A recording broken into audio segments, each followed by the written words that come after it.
Hey, what's up guys? My name is Jedith, and it's been a while. It's been a few weeks since I put out a video like this. I was actually away on vacation. I went to London, England to attend Mr. GM's LFG event. It was a blast. I had a great time, met a lot of people, and I ended up being very jet lagged.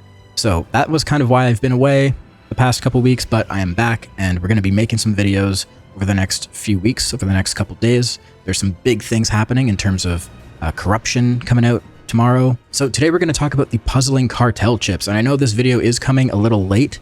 You may have already spent your chips, but at least you can refer back to this video for your next set and maybe have some more insight on how to spend your next set of 3. Now, I think there's one thing we have to establish before we start talking about this, and that is that this system is not meant to be just free loot for you. It's not like what it was back in Dragonflight. This system is meant to be sort of a bad luck protection where it allows you to get loot from bosses that you have killed before just to guarantee the drop, basically. If you've been super unlucky and it's been dropping, but other people have been winning the rolls, or you haven't seen it drop at all, this is the system to help you finally get that item. Now, if you're strictly just an LFR, normal, or heroic raider, in that case, it sometimes can be just free loot. Because if you are an LFR raider, you grab the quest, you go kill some LFR bosses, you will be able to buy heroic level loot. So on the left side here, this is the heroic level, and on the right side, you have the mythic level. The mythic level drops require you to have killed the boss that it comes from on mythic difficulty. So if you want to buy the Jaster Diamond on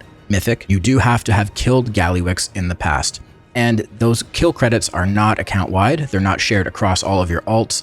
They are only on the character that you got the kill on. So something to keep in mind. However, if you do have a lot of alts that you're trying to gear up, you can get a heroic item.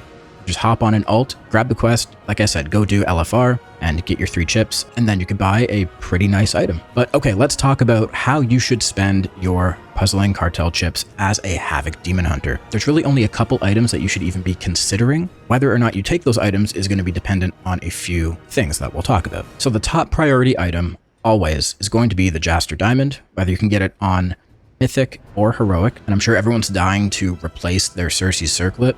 This is a great way to be able to do that. If you're like me and your guild was progging Gallywix when this system just came out, and maybe there was a kill just like out of arm's reach, but it might have happened the next day or the day after, you can hold off on spending your chips and wait till you get the kill and then grab the Jaster Diamond on Myth Track. That's what I did. And if you don't have a Mythic Gallywix kill, you can consider getting it on Hero Track. Just make sure you sim, kind of compare it against the Circe Circlet that you have and maybe whatever your other ring is. You might end up wanting to use the Jaster Diamond and Circe Circlet if your second ring isn't that great. So I'll leave that to your discretion, what combination you want to use, but either way, the Jaster Diamond is a great pick. It has a much higher stat budget than other rings.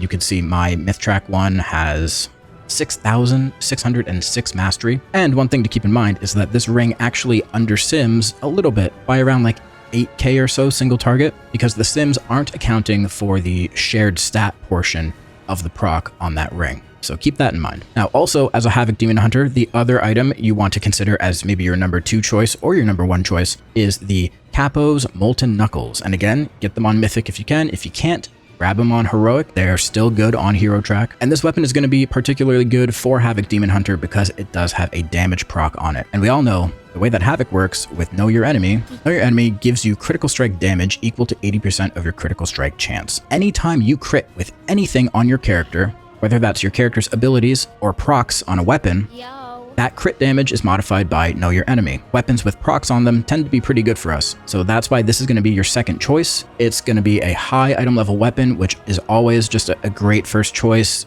because weapons are worth the most when it comes to your damage, and it has a proc on it. It's just a no-brainer. But on the other hand, while I say that, you do have to kind of judge your own progress, your own guild, and your situation. If you are the only person on your raid team that can ever use a fist weapon, and you know you're going to be killing Muggsy soon, maybe don't buy it, because you could get it to drop on your next kill, and you're the only one who could use it, and it's going to go to you anyway. Now, the third option, which is just a great choice in any type of content, raid or Mythic Plus, is the Improvised Sephorium Pacemaker. Now, this trinket is just amazing. You equip it and you never question it again. It's definitely a priority to get it on Myth Track if you can. So if you're timing 12s in Mythic Plus, you'll be able to buy this. If you're not able to time 12s or you're not currently timing 12s, I would hold off on buying it on Heroic. You are able to farm this from the end of dungeon loot at this item level and this upgrade track, and it would be a complete waste of your chips. So I would hold off on buying it on hero track. Definitely consider getting it on myth track if you don't have one already. And now some more trinket options that you can consider. House of Cards is a fantastic trinket. Again, if you can get it on myth track, that would be top priority. This is a hard trinket to get because first of all, it has to drop from the boss. And then there's a lot of other classes and specs that want this trinket, so there's a lot of competition. So it might be better for you to just buy this outright and get it yourself. This trinket is super good for Mythic Plus. It gives you a bunch of mastery, which can work well for Eldraki Reaver and Felsguard. And it's just an overall really good trinket. It's on a 1 minute 30-second cooldown compared to the other trinket you can consider, which is the Signet of the Priory. Now this one's on a 2-minute cooldown and it gives you your highest secondary stat. As you get this trinket and you start using it, you have to keep in mind what your highest secondary stat is. It might not be what you think.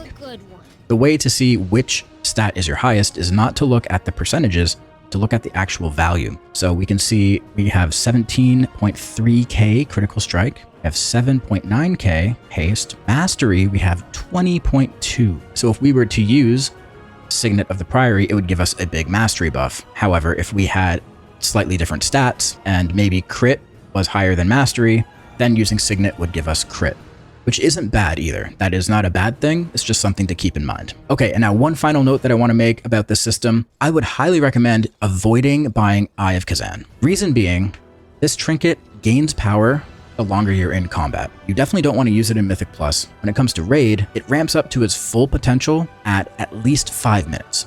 So once it gets to 5 minutes and above, then the trinket starts to be very, very good. Anything under 5 minutes, it's not so good. And as we progress through the following weeks, our characters are going to be getting stronger and stronger. We're getting a larger raid renown buff. We are nowhere near the 18% that we're going to end up with. Our characters are getting powerful. We're upgrading all of our gear. So a lot of the bosses that you're killing in the raid aren't going to be lasting very long. I would expect a lot of the bosses to be lasting 3 to 4 minutes, aside from maybe the last couple bosses. But even then, they're getting smaller and smaller. It might be better to get some more upfront damage from your trinkets. So my advice is to not spend your chips on this trinket. There are much better trinkets you can be spending them on. But yeah, ultimately you're going to be limited to what you can buy, at least on the myth track, depending on what you have killed already. So it's hard for me to tell you exactly what to buy and what order to buy them in. It's all dependent on your character, what you've killed, you know, the quality of your gear that you have already, what's going to be the best upgrade up front. But there are, like I said, a few items that you might want to prioritize. Jaster Diamond, the offhand, Kapos Molten Knuckles,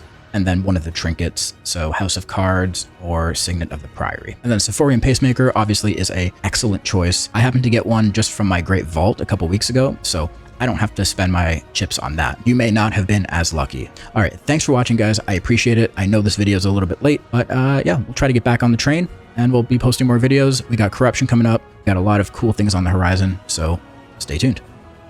Peace.